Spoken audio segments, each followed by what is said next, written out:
있습니다. 다 같이 묵도하심으로 수요 예배 하나님 앞에 드리겠습니다. 존귀하시고 내려오신 우리 주 하나님, 오늘도 우리를 주님 품으로 불러주시고 하나님을 예배할 수 있도록 은혜 주신 것 감사드립니다. 전심으로 하나님을 예배하게 하시고 좋으신 우리 주 하나님, 우리가 체험하는 귀한 시간 되도록 역사하여 주옵소서. 모든 예배의 시종을 주님 앞에 맡겨드리오며 예수님 이름으로 기도드리옵나이다. 아멘. 사도신경 고백드리겠습니다.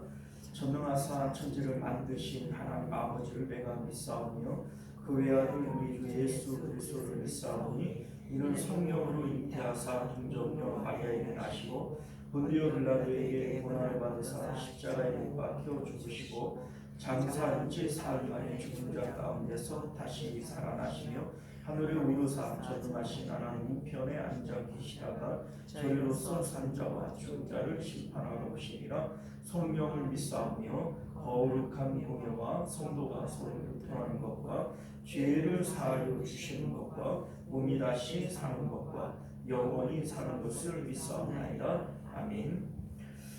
자, 우리 찬송가 94장입니다. 찬송가 94장.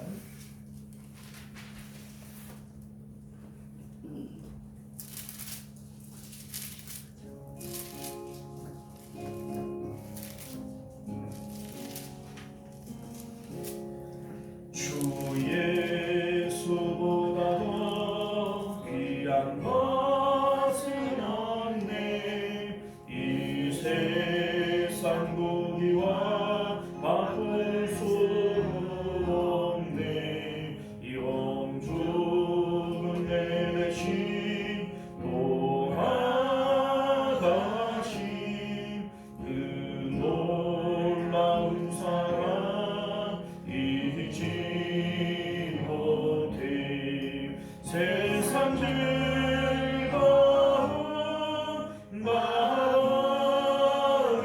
버리고 세상 자랑 다 버렸네. 주 예수보다 더 귀한 것은 없네. 예수밖에 없네. 주 예수보다 더 귀한 것은 없네. 이 세상 명예와 바꿀 수 없네. 이전에 즐기던 세상 일도 주 사랑만 잊지 못해. 세상 즐거움 다 버리고 세상 자랑 다 버렸네. 주 예수보다 더 귀한 것은 없네. 예수밖에는 없네.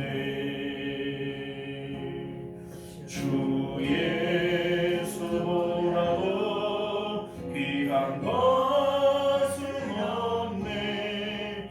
이 세상 행복과 바꿀 수 없네. 유혹과 핍박이 몰려와도 주 섬기는 내 맘 변치 않아. 세상 즐거움 다 버리고 세상 자랑 다 버렸네. 주 예수보다 더 귀한 것은 없네. 예수가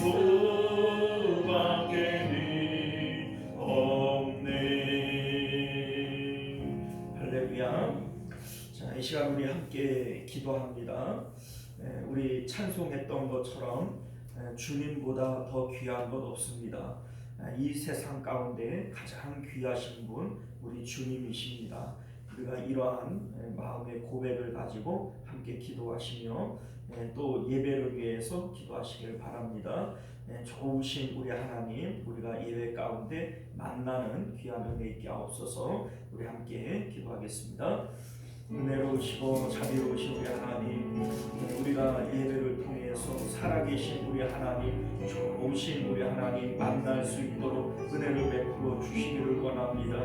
주 예수보다 더 귀한 것 없네. 아버지, 사도 바울은 주님을 얻기 위하여 나머지 모든 것은 배설물로 여기노라 그렇게 고백했는데, 우리 마음 가운데에도 그러한 영성을 주옵시고 또 아버지 우리의 영안을 열어주셔서 하나님의 그 귀하심을 아버지 우리가 볼 수 있도록 은혜를 더하여 주시기를 원합니다. 하나님, 우리가 찬송가로서 아버지여 입으로만 고백하는 그러한 고백이 아니라 정말 우리의 심령으로 아버지 하나님의 귀하심을 우리가 체험하며 또 찬양할 수 있도록 은혜를 베풀어 주시옵소서.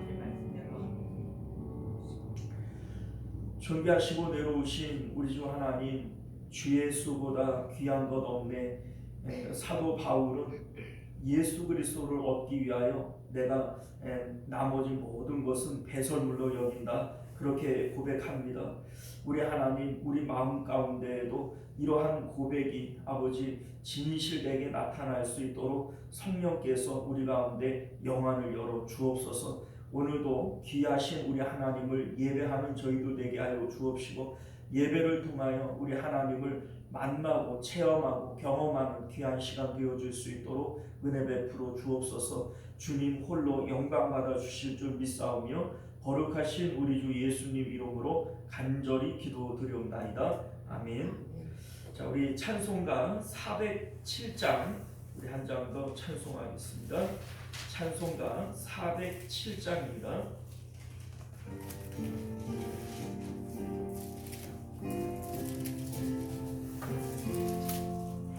구주와 함께 나 죽었으니 구주와 함께 나 살았도다. 영광의 그날에 이르더라. 언제나 주만 바라보리.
주시라니 영광의 그날에 이르도록 언제나 주만 바라봅니다. 내 몸에 약함을 하시는 주 먹고 질 질병이 아주 없네. 외로운 날이나 기쁜 때나 언제나 나와 함께 계시네. 언제나 주는 날 사랑하사 언제나 새 생명 주시나니 영광의 그날에 이르도록 언제나 주만 바라봅니다.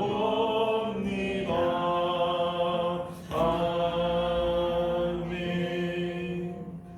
자, 우리 하나님 말씀입니다. 주보의 예고가 되어진 대로 마가복음 8장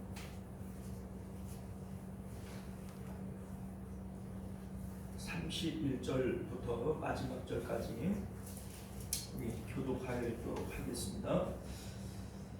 인자가 많은 고난을 받고 장로들과 대제사장들과 서기관들에게 버림받아 죽임을 당하고 사흘 만에 살아나야 할 것을 비로소 그들에게 가르치시되 그대로 이 말씀을 하시니 베드로가 예수를 부르러 예수께서 돌이키사 제자들을 보시며 베드로를 꾸짖어 이르시되 사탄아 내 뒤로 물러가라. 네가 하나님의 일을 생각하지 아니하고 도리어 사람의 일을 생각하는도다 하시고 우리와 제자들을 불러 계시되 누구든지 나를 따라오려고 자기를 저리나 보이나 자기 십자가를 지고 나를 따르시라. 누구든지 자기 목숨을 구원하고자 하면 잃을 것이요 누구든지 나와 복음을 위하여 자기 목숨을 잃으면 구원하리라. 사람이 만일 온천을 얻고도 흑암을 있으면 무엇이 의심하리요. 사람이 무엇을 주고 자기 목숨과 바꾸겠느냐? 누구든지 이 음란하고 죄 많은 세대에서 나와 내 말을 부끄러워하면 인자도 아버지의 영광으로 거룩한 천사들과 함께 올 때에 그 사람을 부끄러워하리라. 아멘. 자, 우리 함께 기도하겠습니다. 은혜로우시고 자비로우신 우리 주 하나님, 이제 우리가 주의 말씀을 함께 상고할 때 진리를 깨닫게 하시고 또 이 진리의 복음 가운데 구원의 길 가는 저희들 되도록 은혜 베풀어 주옵소서. 거룩하신 예수님 이름으로 기도드리옵나이다. 아멘. 자, 오늘 우리는요 함께 읽은 본문의 말씀을 중심으로 죽어야 다시 사는 영생의 비밀이라고 하는 제목으로 하나님 말씀 나누도록 하겠습니다. 죽어야 다시 사는 영생의 비밀. 성경이 여러 가지 사건과 사건들로 연결이 되어져 있지만 이게 개별적인 사건이 아니고 하나의 연결된 이 내용들입니다. 우리 이제 가지고 있는 성경은 몇 장 몇 절 이렇게 나누어져 있지만 원래 성경은 장절이 나누어져 있지 않습니다. 그냥 한 권의 책이에요. 자, 그러니까 이 내용들이 우리가 봤을 때에는 뭐 이런 사건 저런 사건 뭐 이제 관계 없는 그런 사건들이 연결되어진 것처럼 보여지지만 사실은 성경을 기록하는 기자가 두서없이 뭐 생각나는 대로 적은 게 아닙니다. 다 의미를 가지고 기록을 한 것이죠. 자, 우리가 지금 마가복음에 여러 가지 사건들이 나오는데 이 사건들이 다 연관성을 가지고 기록이 되어진 것이다. 그 얘기입니다. 앞서 우리 칠병이어 사건이 있었습니다. 물고기 그 두 마리와 보리떡 7개로 4,000명 이상을 먹이고 7강주리가 남는 이런 특별한 이제 이적을 예수님께서 보여주셨죠. 자, 그런데 칠병이어의 사건 바로 다음에 바리새인들이 예수님께로 와서 당신이 하늘로부터 온 표적을 보여주십시오. 이렇게 질문을 합니다. 사실 칠병이어 사건이 예수님께서 하늘로부터 온 표적 아닙니까? 지금 보리떡 7개와 물고기 2마리로 남자만 4,000명이 먹었어요. 그리고 7강주리가 남았습니다. 자, 이 사건은 마치 출애굽 때의 광야에서 하나님께서 만나를 내려주셔서 이스라엘 백성들을 먹이신 이러한 사건과 흡사하지 않습니까? 자, 이것만큼 예수님께서 하늘로부터 온 표적이 될 만한 일이 어디 있겠어요? 자, 그럼에도 불구하고 바리새인들이 당신이 하늘로부터 온 표적 보여주십시오. 이런 뚱딴지 같은 얘기를 하는 이유가 뭐냐면 바리새인들이 바라는 표적은 그런 표적이 아니라는 뜻입니다. 바리새인들은 어떤 표적을 구하고 있는 것이냐면 예수님께서 모세와 같이 10가지 재앙으로 그런 여호수아처럼 하늘에 해와 달을 멈춰 세우는 이러한 이적으로 로마라고 하는 그런 강력한 그 나라를 무찌르고 다윗 시대의 그러한 부국강병을 이룰 수 있는 그러한 능력이 있으신지에 대한 그 표적 보여달라고 하는 겁니다. 자, 왜 이러한 표적을 보여달라고 얘기를 하냐면 많은 사람들이 예수님을 메시아라고 얘기하고 다윗의 자손이라고 얘기를 합니다. 자, 그런데 이들이 생각하는 다윗의 자손은 로마를 무찌르고 나라를 다시 세울 이러한 메시아로, 정치적인 메시아로 기다리고 있는데 자신들이 예수님을 따라간다면 자신들의 어떤 안전과 생활의 어떤 그 안정을 보장받을 수 있느냐, 그 표적 보여달라는 겁니다. 자, 그러니까 이들은 이 세상 가운데 잘 살고 싶은 이러한 욕심을 갖고 있는 것이죠.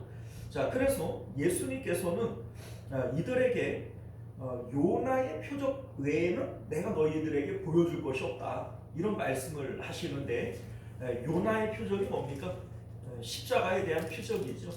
자, 그러니까 이들의 마음이 세상에 붙어 있는 동안에는 어떤 표적을 보여준다고 할지라도 이들은 표적을 삼켜버리는 자들이 됩니다. 그러니까 요나의 표적은 십자가의 표적인데 십자가의 표적은 우리 마음이 세상을 떠나는 거잖아요. 자, 그러니까 이들의 마음이 세상에 붙어 있지 말고 세상을 떠나기 전에는 어떤 표적을 보여주어도 이들은 표적을 삼키는 자가 되어져서 표적을 보여줄 필요가 없다, 표적을 보여주지 않겠다, 이렇게 말씀하신 것임을 믿으실 수 있기를 바랍니다. 자, 그리고 나서 예수님께서 이들을 떠나서 배를 타고 건너편으로 가세요. 이제 건너편으로 가시면서 배 위에서 제자들에게 뭐라고 얘기를 하냐면 바리새인과 헤롯의 누룩을 주의해야 된다, 이렇게 말씀합니다. 우리 이제 다른 본문을 보게 되어지면 바리새인과 사두개인들의 누룩을 주의해야 된다, 이렇게 말씀하십니다. 자, 그런데 여기서 말씀하는 누룩은 뭐냐면 세상 사랑하는 마음을 누룩이라고 표현한 거예요. 헤롯당, 그러니까 사두개인들은 노골적으로 세상을 사랑합니다. 이들은 부활이라든지 천사라든지 영혼이라든지 이러한 것들을 인정을 안 해요. 자, 그러니까 이들에게 있어서 하나님 나라는 이 땅 가운데 임하는 거예요. 자, 그러니까 이 사두개인들, 헤롯 땅들은 이 세상을 향한 세상 사랑이 노골적입니다. 너희들이 하나님 잘 섬기면 땅에서 복을 받는다, 이게 사두개인들의 가르침이고 헤롯 땅의 가르침이었던 거예요. 자, 그러니까 이들은 대놓고 세상을 사랑합니다. 반면에 바리새인들은 은근히 세상을 사랑해요. 왜냐하면 바리새인들은 천국도 믿고 천사도 믿고 그리고 뭐 영혼도 믿고 부활도 믿고 이러한 것들을 믿습니다.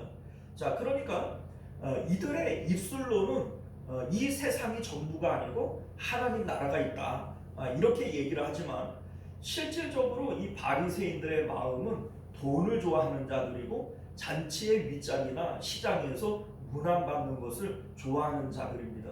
자, 그러니까 이들의 마음도 역시 땅에 붙어 있는 것이죠. 자, 그래서 예수님께서 누룩을 주의해야 된다. 사두개인들, 헤롯 땅의 누룩, 또 바리새인들의 누룩을 주의해야 된다라고 얘기를 하는 것은 그들이 세상을 사랑하는 그 마음, 그 가르침을 주의해야 된다, 이렇게 말씀하고 있는 것이죠. 자, 왜냐하면 구원이라고 하는 것은 우리 마음이 세상을 떠나서 아버지께로 가야 돼요. 세상 등지고 십자가 보내. 이게 바로 십자가 복음 아니겠습니까? 자, 그런데 바리새인들 또 헤롯 땅들은 그 마음이 땅에 붙어 있어요. 그래 그들의 가르침대로 배우게 되어진다면 자기들도 천국에 못 들어가고 그렇게 가르침으로써 백성들도 천국에 못 들어가게 하는 자들이다. 예수님께서 그렇게 말씀하시는 것을 믿으실 수 있기를 바랍니다. 자, 그래서 예수님께서 그 다음에 행하신 일이 뭐냐면 맹인의 눈을 고쳐주시는 일을 하셨단 말이에요. 이 맹인의 눈을 고쳐주신 이 사건은 좀 특이해요. 우리 이제 예수님께서는 죽은 나사로, 죽은 지 이미 나흘이나 되어서 썩은 내가 나서 장례를 치른 그 나사로를 살리실 때에도 말씀으로 살리셨어요. 나사로야 나와라. 이러니까 나사로가 나와버리잖아요. 자, 그런데 지금 이 맹인의 눈을 고칠 때에는 하여튼 이상하게 고치신단 말이에요. 그 이제 맹인을 데리고 이제 마을 바깥으로 나가시고 또 침을 뱉어서 그 눈에다가 바르시고 안수를 한 번 하고 두 번 하고 이렇게 해가지고 고치신단 말이에요. 자, 그러면 예수님께서 이때는 좀 능력이 부족해가지고 이런 여러 가지 다른 방법을 쓰는 거냐? 그게 아니란 말이죠. 자, 이 사건은요, 앞서 7장에 나왔던 7장 31절 이하에 그 이제 귀 먹고 말 더듬는 사람을 고친 사건이 있어요. 그 사건하고 아주 흡사합니다. 이제 귀 먹고 말 더듬는 이 사람을 고치실 때에도 침을 크게 뱉어가지고 이렇게 지르게 이어가지고 귀에다가 꽂고 혀에다가 만지고 이렇게 해갖고 고치시잖아요. 자, 그러니까 7장에 나오는 이 귀 먹고 말 못하는 사람, 또 여기 이제 8장에 나오는 그 맹인을 고치는 이 사건, 이 두 사건이 닮아 있죠. 자, 이게 뭘 얘기를 하는 거냐면 예수님께서 이사야 선지자의 글을 인용해서 너희가 보기는 보아도 알지 못하며 듣기는 들어도 깨닫지 못할 것이다, 이런 말씀을 하시는데 지금 선민의 영적 상태가 듣지 못하고 말하지 못하는, 또 보지 못하는 이러한 상태에 있다라고 하는 것을 지금 보여주시는 겁니다. 그리고 이렇게 특이하게 고치시는 이 내용을 통해서 너희가 어떻게 해서 영안이 열리고 또 듣지 못하는 귀가 열릴 수 있는지 이에 대한 가르침을 주시는 내용이 이 고치시는 사건을 하나의 비유로서 우리에게 보여주시는 것임을 믿으시기를 바랍니다. 첫 번째, 이 맹인을 데리고 마을 바깥으로 데리고 나가요. 자, 마을이 상징하는 것은 사람이 사는 세상을 상징하는 거예요. 그러니까 너희가 어떻게 영안이 열려질 수가 있느냐? 너희 마음이 세상을 떠나야 된다는 겁니다. 그 마음이 세상에 붙어 있는 동안에는 어떤 가르침을 주든 어떤 표적을 주든 이들은 표적을 삼키는 자가 돼버리고 말아요. 그러니까 너희의 마음이 마을을 떠나야 된다. 이 세상을 떠나야만 하나님의 말씀을 제대로 들을 수가 있다라고 하는 것을 말씀하고 있는 겁니다. 그리고 예수님께서 이 침을 뱉으시잖아요. 이 침은 예수님의 입에서부터 나오는 거예요. 자, 이게 뭘 상징하냐면 예수님의 말씀을 상징하는 겁니다. 우리가 어떻게 해야 눈과 귀가 열려질 수 있느냐? 예수님의 말씀을 통해서 우리의 영안이 열리고 우리의 귀가 열릴 수가 있게 되어지는 것이다 라고 하는 겁니다. 자, 그런데 특이한 것은 뭐냐면 예수님께서 침을 뱉어 그 눈을 만지시고 안수를 했어요. 그런데 한 번에 고치지를 못하고 어렴풋이 보게 됩니다. 뭐가 보이느냐 이렇게 물었더니 사람을 보는데 뭐 나무 같은 게 걸어 다닙니다. 이렇게 어렴풋이 보는 거예요. 자, 이게 왜 이렇게 되어지냐면 예수님께서 안수하시는데 한 번에는 못 고치겠어요? 그런데 예수님께서 이렇게 두 번에 나누어서 안수하고 고치시는 이유가 뭐냐면 우리에게 뭔가를 비유로 보여주는 거예요. 말씀을 통해서 우리가 영안이 열리고 귀가 열리는데, 그런데 말씀을 통해서는 어렴풋이 열리는 것이지 확실하게 열리는 게 아닙니다. 우리 이제 제자들이 3년 6개월 동안 말씀을 통해서 예수님이 누구신지를 배우고 알잖아요. 그럼에도 불구하고 예수님이 잡히실 때 그들이 어떻게 했어요? 다 도망가 버리고 말죠. 분명히 예수님이 하나님의 아들이신 것도 고백을 하고 또 천국이 있는 것도 알고 뭐 부활이 있는 것도 알고 다 알아요. 그런데 왜 도망가죠? 이게 말씀을 통해서 우리가 아는 것은 어렴풋이 아는 것이라서 그래요. 자, 그런데 예수님께서 두 번째 안수를 하세요. 두 번째 안수를 하시는 것은 성령 세례를 의미하는 겁니다. 그래서 두 번째 안수를 하니 이가 밝히 보게 되어지는 이런 일들이 있게 되어지는데, 제자들도 오순절에 성령 강림이 있고 난 다음에는 더 이상 두려워하지 않아요. 공회에 잡혀가도 뭐라고 얘기하면 우리가 너희들 말을 듣는 게 옳으냐, 하나님 말씀 듣는 게 옳으냐, 이렇게 담대해져 버리잖아요. 왜냐하면 이제 성령을 통하여 하나님 나라를 밝히 보고 천국이 있다라는 것을 분명하게 알기 때문에 더 이상 어떤 것들도 이들에게는 위협이 되어지지 않는다라고 하는 것을 알게 되는 것이죠. 자, 이렇게 예수님께서는 맹인의 눈을 고치시면서 우리가 어떻게 영안이 열려지고 귀가 열려질 수 있는지 이에 대한 단서를 우리에게 알려주시는 겁니다. 먼저 십자가를 통해서 우리 마음이 세상을 떠나야 돼요. 말씀을 통해서 우리가 하나님의 말씀 그 뜻을 깨달을 수가 있고 우리 눈과 귀가 열릴 수 있어요. 그런데 말씀을 통해서 우리가 깨닫는 것은 어렴풋이 깨닫는 것이지 이게 확실하게 깨닫는 것은 아닙니다. 그래서 반드시 믿을 때에 성령이 필요한 겁니다. 성령의 충만함을 통해서만 우리는 보이지 않고 만질 수 없는 하나님과 천국을 가까이 있는 것으로, 내 손에 만질 수 있는 것으로 천국 현실감을 가질 수 있게 되어지는 것이다. 이것이 앞에서 말씀하셨던 내용들인 것을 믿으실 수 있기를 바라요. 자, 그리고 이 사건 다음에 연결되어지는 것이 가이사랴 빌립보 지방에서 예수님께서 제자들에게 질문을 하세요. 사람들은 인자를 누구라고 하느냐? 너희들은 나를 누구라고 하느냐? 이 질문이 연결이 되어지는 거예요.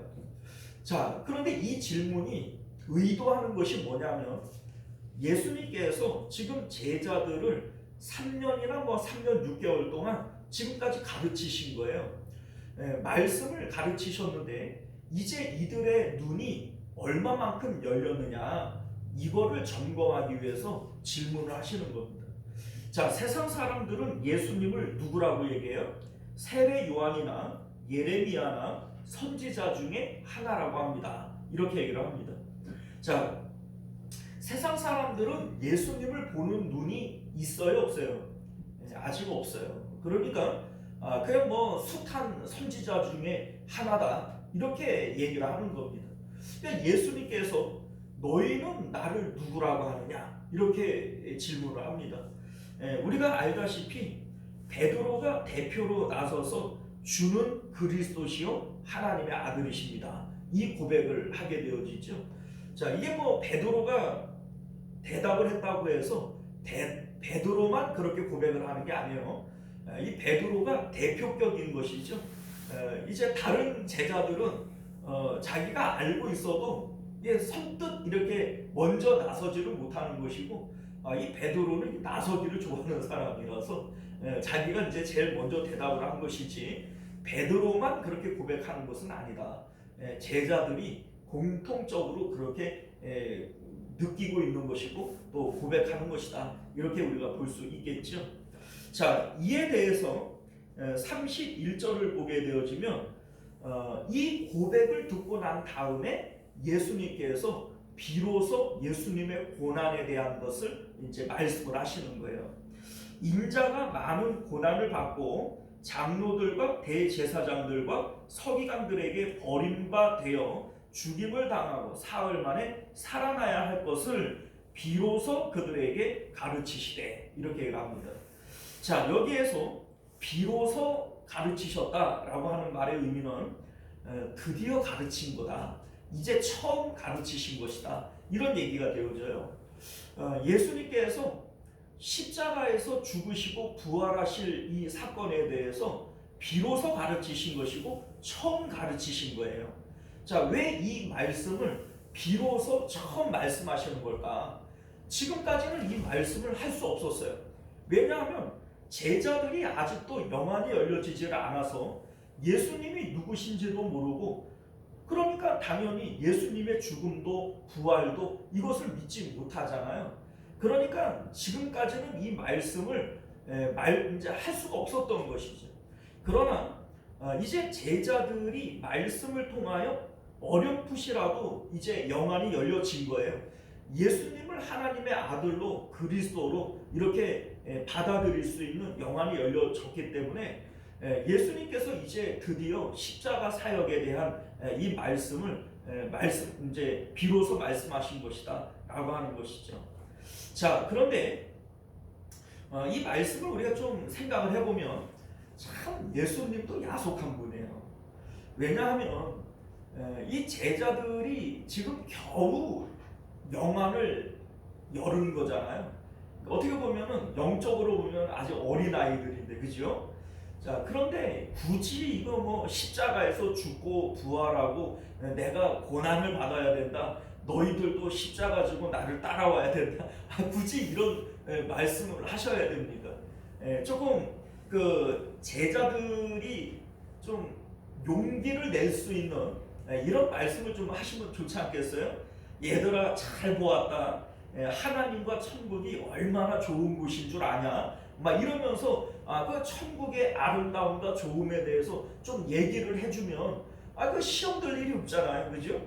그런데 뭐 십자가에서 죽으시고 뭐 예수님께서 뭐 장사 되시고 이런 얘기를 자꾸 하니까 베드로가 시험에 들어가지고 그러면 안 됩니다. 이러다가 그 사탄아 뒤로 물러가라 이렇게 책망도 받고 그러는 거 아니겠어요? 자, 그런데 예수님께서 왜 굳이 이렇게 십자가에 대한 말씀을 하시는 걸까? 여러분들, 십자가가 아니면 구원이 없어요. 그러니까 우리가 생각해 볼 때에는 천국에 대한 좋음에 대해서, 천국과 하나님의 있음과 좋음에 대해서 그렇게 얘기를 해주면 참 좋겠다 이런 생각이 들지만, 예수님께서 십자가에 대한 얘기를 하시는 이유는 이 십자가가 생명이요 구원이기 때문인 것을 믿으실 수 있기를 바랍니다. 자, 그래서 예수님께서 이어서 하시는 말씀이 34절과 35절 말씀인데, 어떻게 보면 이 말씀이 제자도에 대한 핵심적 내용이에요. 그러니까 이 말씀을 빼놓고는 제자라고 말할 수가 없어요. 자, 우리 34절과 35절 우리 같이 한번 읽어봅니다. 자, 시작. 무리와 제자들을 불러 이르시되 누구든지 나를 따라오려거든 자기를 부인하고 자기 십자가를 지고 나를 따를 것이니라. 누구든지 자기 목숨을 구원하고자 하면 잃을 것이요 누구든지 나와 복음을 위하여 자기 목숨을 잃으면 구원하리라. 자, 여러분들, 이 말씀은 우리가 너무나도 많이 들어서 이미 다 알고 있는 이런 말씀인 것처럼 보여지지만 사실 이 말씀을 다시 한번 곱씹어 보면 야, 이게 도대체 무슨 뜻인가 이런 생각을 갖게 되어집니다. 자, 왜냐하면 35절에 자기 목숨을 얻고자 하면 잃을 것이요 주님을 위하여 자기 목숨을 잃으면 얻으리라 이렇게 말씀하시는데 36절과 37절에도 계속해서 목숨이라고 하는 이 단어가 반복적으로 나오게 됩니다. 자, 그런데 이 말씀은 사실 문법적으로 말이 안 되는 내용이에요. 이게 왜 문법적으로 말이 안 되냐면 35절에 보면요, 주님과 복음을 위하여 목숨을 내놓으면 목숨을 얻을 수 있다 이 얘기잖아요. 목숨을 내놓아야 목숨을 얻을 수 있다 지금 이 얘기인데 또 36절과 37절을 보면 천하를 얻고도 목숨을 잃으면 무엇이 유익하냐 무엇으로 자기 목숨과 바꿀 수 있겠느냐 이런 말씀을 해요. 자, 그러니까 앞에서 35절에서는 목숨으로 목숨을 바꿀 수 있다 이렇게 얘기를 해놓고 37절에서는 무엇으로 목숨과 바꿀 수 있느냐 이렇게 얘기를 하잖아요. 자, 그러니까 이게 문법적으로 말이 돼요? 이게 말이 안 돼요. 그러니까 우리가 이제 이 말씀을 이제 어떻게 그냥 받아들이냐면 초대교회 때 그 순교자들이 있잖아요. 그 이제 자기 목숨을 내놓으면 영생이라고 하는 이제 생명 목숨을 얻게 되어지는 것이다. 자기 목숨을 내어놓아야 이제 생명을 얻게 되어지는 것이다. 그래서 목숨으로 목숨을 바꾸는 것이다. 이렇게 우리가 이해를 한단 말이에요. 이게 아니에요. 그게 왜 아니냐면 그렇게 얘기를 할 것 같으면은 앞에 나오는 목숨과 뒤에 나오는 목숨이 단어가 달라야 돼요.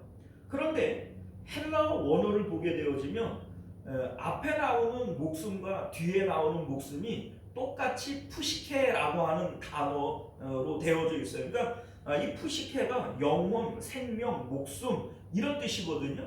그러니까 목숨으로 목숨을 바꿀 수 있다 이렇게 얘기를 하면 육신의 목숨과 영혼이라고 하는 것이 단어가 다르니까 다른 단어들을 사용했어야 우리가 이해하는 대로 자기 생명을 내놔야 영생을 얻을 수 있다 이렇게 하면 단어가 달라야 되거든요. 그런데 헬라어 원어를 보게 되어지면 앞에 것도 푸시케고 뒤에 것도 푸시케예요. 두 개 다 영혼을 얘기를 하는 거예요. 자, 그러니까 이 말씀 자체가 도통 무슨 뜻인지를 이해하기가 어려운 거죠. 문법적으로도 안 맞고 내용적으로도 안 맞아요. 그런데 우리는 그냥 이것을 그냥 쉽게 그런가 보다 이렇게 받아들이니까 그렇지 이걸 이제 그 세세하게 뜯어보고 곱씹어 보면은 이게 오히려 보통 무슨 뜻인지 알기가 어렵다 이 얘기입니다. 자, 이 말씀을 우리가 좀 이해하기 위해서 예를 한 가지 들어봅니다.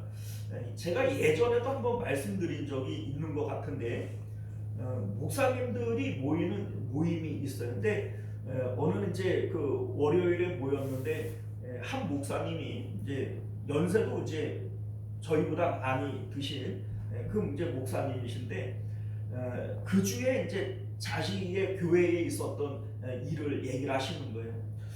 교회에 권사님이 한 분 계시는데 아들이 유복자예요. 유복자. 그러니까는 뱃속에 있을 때 남편이 죽은 거예요. 그리고 이제 이 아들 하나를 바라보고 젊어서부터 뭐 옷장사, 뭐 그 식당 그 무슨 장사 이런 걸 해가지고서는 이제 아들을 키운 거죠. 그래 이제 젊어서 고생해서 사업도 잘 됐고 이 아들도 그 홍익대학교 신문방송학과 이렇게 나와가지고 MBC PD 그 이제 그 취직을 했어요. 그리고 이제 군대도 해병대를 나와가지고 이제 그 직장도 이렇게 얻고 이렇게 했으니까 이 엄마의 입장에서는 이제 한시름 놓은 거죠. 그리고 이제 얼마 전에는 그 결혼할 아가씨도 이렇게 소개를 시켜줬다는 거예요. 그러니까 뭐 이 어머니는 이제 걱정도 없고 이제 마음 가운데 이제 기쁨이 있는 거예요. 그런데 이 아들이 이제 춘천에 취재차 갔다가 이제 촬영을 다 마치고 그리고 나서 이제 그 물이 있으니까는 그 댐이 있는 데에서 수영을 하겠다고 이제 물에 뛰어드는 거예요. 해병대 출신이니까는 뭐 수영에 대해서는 뭐 누구보다도 잘한다 이제 이렇게 얘기할 수 있는데 자신 있게 들어갔는데 한참 있다가도 이게 안 나오는 겁니다. 그게 이제 댐에 있는 이 물은 겉에서는 잔잔한데 그 밑에서는 막 소용돌이가 친다 그래요. 그래가지고서는 한참 있어도 안 나와가지고 이제 그 119나 뭐 이런 데다가 연락하고 경찰서 연락하고 대대적인 수색을 했는데 전혀 뭐 관계없는 저 밑에 가가지고 거기서 익사체로 발견이 된 거예요. 그래가지고서는 그 병원에 그 영안실에 안치를 하고 이 어머니한테 연락을 한 겁니다. 그러니까 이제 어머니가 막 이렇게 몸이 부르르 떨리고 이렇게 하니까는 목사님한테 연락을 해서 목사님하고 같이 그 병원을 간 거예요. 이제 갔더니 뭐 이미 하얗게 이제 덮어놓고 이미 죽은 상태죠. 그러니까 그 주에 그 장례를 치른 거예요. 그 주에 장례를 치르고 이제 그 목사님들 모임에 와서 이런 일이 있었다 이제 그 얘기를 하시는 거죠. 자, 그런데 장례를 다 치르고 난 다음에 이 권사님이 목사님한테 그런 얘기를 하더라는 겁니다. 목사님, 난 이제 어떻게 살아요? 나 이제 어떻게 살아요? 그 이제 뭐 젊어서부터 장사를 하고 억척스럽게 살았기 때문에 사업체도 뭐 아주 그냥 크고 집도 아주 훌륭하고 이제 가질 만큼 돈도 많이 가진 거예요. 그런데 이제 이 권사님이 하시는 말씀이 이게 다 무슨 소용이냐? 이게 다 무슨 소용이냐고. 나는 이제 살아갈 이유가 없다고. 뭐 이런 얘기를 하시더라는 겁니다. 자, 여러분들 이게 뭘 얘기를 하는 거예요? 이 권사님에게 생명이 뭐였다는 거예요? 그 아들이 생명이었던 거예요. 자, 그러니까 여기서 예수님께서 말씀하시는 이 목숨이라고 얘기를 하는 것은 나에게 있어서 생명과 같이 가장 귀한 거, 이거를 예수님께서 생명으로 생명을 바꾼다 이렇게 표현을 한 것이죠. 자, 우리가 이제 보통 그러잖아요. 이 내 피 같은 뭐 이러잖아요. 이 피가 생명을 의미하는 거 아닙니까? 자, 그런데 피 같다라고 하는 거, 내 피 같은 돈, 뭐 이렇게 얘기를 하면 이 사람에게는 뭐가 생명이라는 거예요? 그 돈이 생명이라는 얘기입니다. 자, 그러니까 나에게 있어서 가장 귀한 거, 내가 목숨처럼 여기고 생명처럼 여기는 그것을 하나님 앞에 바침으로써 나는 생명을 얻을 수 있다, 영생을 얻을 수 있다. 지금 이 얘기를 하는 겁니다. 그래서 우리 이제 동일한 본문이 나와 있는 마태복음 10장을 보게 되어지면 이런 말씀이 덧붙여지지 않습니까? 아버지나 어머니를 나보다 더 사랑하는 자는 내게 합당하지 아니하고 아들이나 딸을 나보다 더 사랑하는 자도 내게 합당하지 아니하며 자기 십자가를 지고 나를 따르지 않는 자도 내게 합당하지 아니하니라. 자기 목숨을 얻는 자는 잃을 것이요 나를 위하여 자기 목숨을 잃는 자는 얻으리라. 이런 말씀을 하세요. 여기서 말하는 이 목숨도 앞에서 얘기했던 아버지나 어머니나 아들이나 딸이나 자기 뭐 집이나 전토나 자기 생명이나 이러한 것들이 우리가 이 땅 가운데에서 목숨처럼 아끼고 사랑하는 것들이란 말이에요. 그러니까 자기 목숨을 잃는 자, 이거를 내 마음에서 버릴 수 있어야 된다는 거예요. 왜냐하면 나보다 더 사랑하면 안 된다고 그랬으니까 주님을 위해서 이거를 버릴 수 있어야 너는 생명을 얻을 수가 있는 것이다. 그게 바로 구원이고 영생이다. 이 말씀을 하고 있는 것임을 믿으실 수 있기를 바랍니다. 우리 예수님께서 자기의 가장 귀한 향유 옥합을 예수님에게 깨뜨려 바쳤어요. 그런데 이 복음이 전파되어지는 모든 곳에서 이 여자가 행한 일도 전하여서 기념을 해라, 이런 말씀을 하시지 않습니까? 자, 왜 이렇게 말씀하시냐면 그게 복음이기 때문에 그래요. 자, 복음이라고 하는 것은 뭐냐면 나에게 가장 귀한 향유 옥합을 단번에 깨뜨려서 바칠 수 있는 마음을 가져야 된다는 거예요. 우리 사도 바울은 주님을 위해서 내가 나머지 모든 것들은 배설물로 여깁니다 라고 고백을 했던 것처럼 하나님을 밭에 감추어진 보화로 발견하고 하나님을 가장 귀한 분으로 그렇게 고백할 수 없다면 우리는 아직 영안이 열린 거예요? 못 열린 거예요? 못 열린 거예요. 그러니까 그거는 구원이 아니라는 거예요. 그래서 향유 옥합을 바친 이 여자의 일도 복음이 전파되어지는 곳에 함께 전해야 된다라고 하는 것은 복음은 바로 이런 것이다 라고 하는 것을 가르쳐 주라는 겁니다. 나에게 가장 귀한 것, 내가 목숨처럼 아끼는 그것을 단번에 깨뜨려 바칠 수 있는, 생명을 드릴 수 있는, 이게 있어야 너는 영생을 얻은 것이고 생명을 얻은 것이다 라고 하는 것을 말씀하고 있는 것이죠. 자, 우리 예수님께서 나인성 과부의 청년 아들을 살려주세요. 자, 그런데 이 사건도 오늘 말씀과 연관이 있습니다. 자, 무슨 얘기냐면 나인성 과부에게 생명은 누구겠어요? 그 청년 아들이 그 나인성 과부에게는 이제 생명과 같은 것이죠.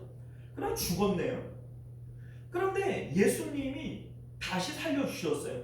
죽었다가 다시 얻은 거예요. 내 생명을 잃었다가 다시 얻은 거예요. 자, 그러니까 이 나인성 과부는 주님을 위해서 내 생명을 다시 바칠 수 있어야 되는 거죠. 왜냐하면 죽었다가 다시 얻었으니까 이것은 주님을 위해서 다시 바칠 수 있는 것이어야 돼요. 이게 복음이라는 겁니다. 자, 우리 이제 아브라함이 이삭을 바치지 않습니까? 이삭을 바칠 때의 아브라함의 마음이 바로 그거예요.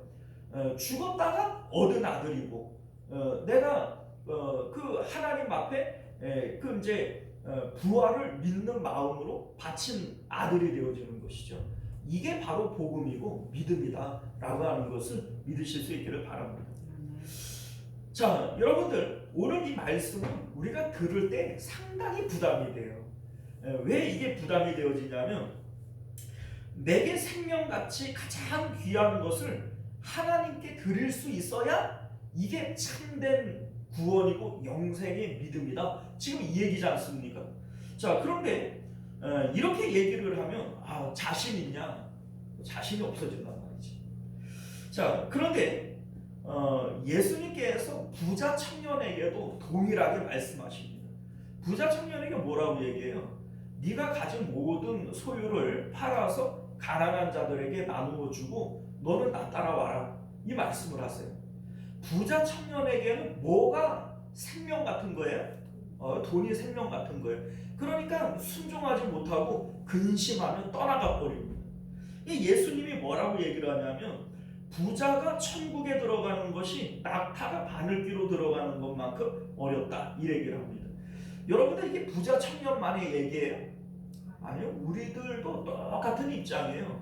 그런데 예수님이 뭐라고 덧붙이시냐면 사람으로서는 할 수 없으되 하나님은 하실 수 있느니라. 여러분들, 이게 사람이 할 수 있는 일이 아니에요. 이 말씀을 들을 때 부담이 되어지는 것은 이게 어떻게 보면 우리 입장에서는 솔직한 거죠. 부자 청년도 이걸 못했어요. 우리들도 이거를 내 어떤 자질과 내 실력으로는 할 수 있는 일이 아니라는 겁니다. 자, 그래서 우리 예수님께서 우리에게 당부하신 일이 뭐냐면 날마다 자기 십자가를 지고 나를 따라오라는 거예요. 우리가 할 수 있는 일은 오직 이거 하나밖에는 없어요. 세상에 대해서 내가 귀하게 여기는 것, 내가 생명처럼 여기는 그것들에 대해서 날마다 아니라고 부인하는 거예요. 십자가를 통해서 날마다 내 마음에서 죽이는 거예요. 그러니까 우리가 하는 일은 그거 하나만 하면 돼요. 그거 하나만 하면 나머지는 하나님이 하시는 일이에요. 사람으로서는 할 수 없지만 하나님은 하실 수 있다. 이렇게 말씀하시는 것이죠. 십자가를 통해서 우리가 내가 생명처럼 여기는 그 귀한 것들에 대해서 날마다 부인하고 십자가를 통해서 죽이는 일만 해요. 그러니까 우리는 그거 하나만 해요. 그런데 하나님께서 오늘 죽고 내일 죽고 이렇게 날마다 십자가에서 죽는 일들이 반복되어지는 과정 가운데 하나님 나라가 내 마음 가운데 이루어지는 거예요. 멀리 내던 하나님 나라가 점점 가깝게 느껴지는 거예요. 전혀 하나님이 살아계심도 천국에 있음도 마음 가운데 느껴지지를 않아서 답답했는데 날마다 십자가를 붙들고 세상에 대해서 죽는 일만 했더니 어느 순간인가 내 손에 쥐어져 있는 것처럼 천국이 내 마음에 확 들어와 박혀 있는 거예요. 이게 사람이 하는 일이 아니라 이게 하나님이 하시는 일이다. 성경이 우리에게 그렇게 말씀하고 있는 것임을 믿으실 수 있기를 바랍니다. 자, 사랑하는 성도 여러분, 이제 말씀을 맺도록 하겠습니다. 내가 사랑하고 좋아하는 모든 것들이 십자가에서 죽어야 돼요. 여전히 세상 가운데 내가 목숨처럼 여기고 사랑하는 그것들이 남아있다면 이 사람은 구원받은 사람이 아니에요. 왜냐하면 여러분들 십자가 복음은 우리가 세상 등지고 우리 마음이 하나님께로 올라가자는 거잖아요. 그런데 세상에 내가 목숨처럼 아끼는 것들이 남아있다면 내 마음이 어떻게 하나님께로 올라갑니까? 어떻게 세상을 등지고 하나님을 바라보지? 가능한가요? 불가능해요. 그러니까 내가 이 세상 가운데 내가 생명처럼 아끼고 사랑하는 것들이 여전히 남아있다면 여러분들은 분명히 기억을 하셔야 돼요. 구원 못 받은 마음이에요. 그거 구원 받은 게 아니에요. 어떻게 내 마음이 세상에 붙어 있는데 어떻게 구원을 받습니까? 세상 물질 불탈 때에 너도 타겠구나지. 내 마음은 세상에 붙어 있는데 세상이 불탈 때 나는 안 탑니까? 아니 그게 말이 안 되잖아요. 그래서 예수님께서 오늘 이 말씀을 하시는 거예요. 너희가 생명으로 생명을 바꿀 수 있는 것이다. 너희가 생명처럼 여기는 그것을 하나님 앞에 바칠 수 있어야 너희가 하나님으로부터 영생이라고 하는 생명을 받을 수 있는 것이다. 이렇게 말씀하고 있는 것임을 믿으실 수 있기를 바랍니다. 하나님은 밭에 감추어진 보화예요. 그 보화를 발견한 사람들은 자기의 모든 소유를 어떻게 해요? 팔아요. 판다는 것은 버리는 겁니다. 그러니까 하나님을 밭에 감추어진 보화로 발견한 사람들은 세상에 내가 목숨처럼 아끼는 그 모든 것들을 배설물로 여기고 버릴 수 있어야 되는 거예요. 그렇지 않다면 구원받은 마음이 아니라는 것을 오늘 말씀이 우리에게 가르쳐주고 있음을 믿으실 수 있기를 바랍니다. 우리가 오늘 말씀을 통하여 우리가 할 수 있는 일은 날마다 죽는 것밖에 없어요. 십자가를 통해서 날마다 죽는 것밖에 없어요. 우리는 그것만 하면 돼요. 그런데 사람이 할 수 없는 그 일을 하나님이 하세요. 도저히 나는 이건 안 될 것 같은데 어느 순간인가 내가 십자가에서 죽는 일만 했더니 어느 순간인가 그게 되어져 있는 거예요. 이것이 바로 생명의 역사인 것을 믿으시기를 바랍니다. 기도하겠습니다. 은혜로우시고 자비로우신 우리 주 하나님, 오늘도 우리에게 주신 하나님의 귀한 말씀을 통해서 영생의 길을 가는 저희들 되게 하여 주옵소서. 죽어야 다시 사는 영생의 비밀, 우리는 세상에 대해서 날마다 죽어야 하나님께 대하여는 날마다 살아나는 영생의 비밀을 깨닫게 되어질 것입니다. 우리 하나님, 세상에 대해서 죽지 못하는 우리들 하나님 순종하게 하여 주옵소서. 날마다 자기를 부인하고 주님의 십자가를 통해 세상에 대해서 오늘도 내일도 날마다 죽을 때 우리 마음은 하나님 안에서 다시 살아나게 되어지는 것임을 깨닫게 하여 주옵소서. 거룩하신 우리 주 예수님 이름으로 간절히 기도드리옵나이다. 아멘. 자, 우리 찬송가 341장, 찬송가 341장 찬송하시고 주기도문으로 예배 마치겠습니다. 341장입니다.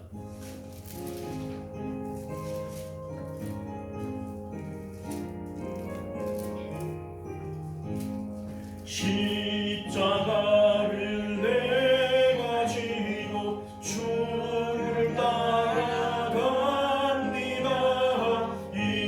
이제부터 예수로만 나의 몸에 삼겠네. 세상에서 보기 영화 잃어버려도 주의 평안 내가 받고 영생 복을 받겠네. 주도 번역 당했으니 나도 번역 당하리. 세상 사랑 감사하냐 예수 진실합니다. 예수 나를 사랑하사 빛난 얼굴 보이면 원수들이 미워해도 염려할 것 없겠네. 내가 핍박당할 때에 주의 품에 안기고 세상 거쳐 강할수록 많은 위로 받겠네. 주가 주신 기쁨 외에 기뻐할 건 무엇이냐. 주가 나를 사랑하니 기뻐할 것뿐일세. 아멘. 주기도문으로 예배 마칩니다. 하늘에 계신 우리 아버지여, 이름이 거룩히 여김을 받으시오며 나라가 임하시오며 뜻이 하늘에서 이룬 것 같이 땅에서도 이루어지이다. 오늘 우리에게 용할 양식을 주시옵고 우리가 우리에게 죄 지은 자를 사하여 준 것 같이 우리 죄를 사하여 주시옵고 우리를 시험에 들게 하지 마시옵고 다만 악에서 구하시옵소서. 나라와 권세와 영광이 아버지께 영원히 있사옵나이다. 아멘.